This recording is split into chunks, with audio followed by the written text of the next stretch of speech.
भयंकर आसमानी संकटानंतर शेतकऱ्याच्या शेतातलं पाणी अजूनही सुकलेलं नाही आहे आणि डोळ्यातलंही पाणी अजूनही सुकलेलं नाही आहे आणि म्हणून एकूणच शेतकऱ्याची परिस्थिती सध्या काय आहे, स्थिती काय आहे हे समजून घेण्यासाठी, त्यांच्यासोबत चर्चा करण्यासाठी, त्यांच्या अडचणी लक्षात करून घेण्यासाठी, ते कसे जगत आहेत, त्यांची लेकरं कशी जगत आहेत, त्यांच्या जनावरांचं काय झालं आहे, शेतीचं काय काय झालं आहे हे पाहण्यासाठी खरं तर उद्धव साहेबांनी 15 दिवसाअगोदरच छत्रपती संभाजीनगरमध्ये दौरा केलेला होता।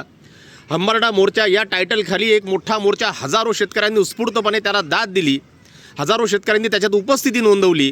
त्याच वेळेला उद्धव साहेबांनी सांगितलं होतं हेक्टरी 50,000 रुपये नुकसान भरपाई म्हणून द्या, मात्र ते काही झालं नाही आणि म्हणून एक नियोजित दौरा पुन्हा एकदा उद्धव साहेबांनी मराठवाड्यात ठेवलेला आहे।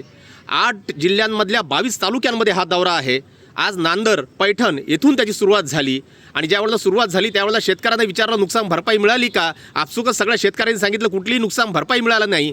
विमा मिळाला का? ते विमाचंही काय खरं आणि काय खरं नाही हे सगळं महाराष्ट्र जाणतोय। पैठणच्या शेतकऱ्याने एक कागद दाखवला, त्याच्यामध्ये त्या कागदावर त्याला नुकसान भरपाई मिळाली तर किती मिळाली? तर फक्त 6 रुपये मिळाली। काय थट्टा लावली आहे सरकारने?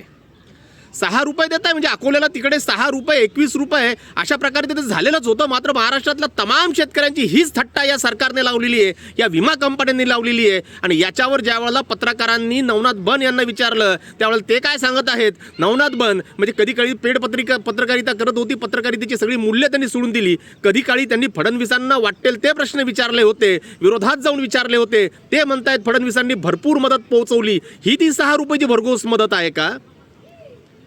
शेतकऱ्यांची का थट्टा लावत आहात तुम्ही?